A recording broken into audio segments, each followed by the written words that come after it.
Every night at exactly 11:59 p.m., my phone alarm would buzz, a reminder that I needed to tune into station 101.3.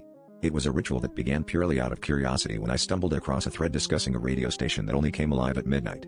People claimed it broadcasted the voices of those who had vanished without a trace decades ago. I never believed in the supernatural, but the idea of hearing lost voices calling for help was too eerie to resist. So, with my earbuds in and lights off, I sat in silence, waiting for the witching hour.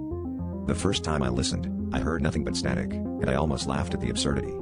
But as the clock struck midnight, a crackling voice cut through the noise. "Help. Trapped.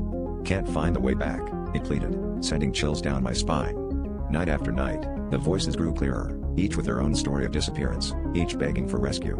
I felt drawn to them, compelled to understand their fate. As if under a spell, I began researching old missing person cases in my town, realizing the voices matched those who disappeared around the time the station first aired. My obsession deepened, and I noticed something unsettling. The stories weren't just from random individuals, they were connected. Every case led back to a single location, a derelict factory on the outskirts of town that had been abandoned for as long as anyone could remember. It was as if the station was guiding me, showing me the path to uncover the truth. I couldn't shake the feeling that there was something waiting for me there, something that needed to be unearthed. Last night, as I prepared to visit the factory, the radio blared to life before midnight. A voice more distinct than ever whispered my name, "Come closer. Help us." Heart pounding, I headed to the factory, the echoes of the police urging me on. Inside, I found a room filled with old recording equipment, still operational and wired to broadcast.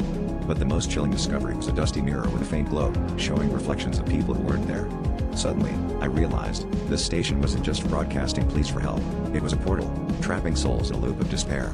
And as I looked closer, my own reflection began to fade into the shadows.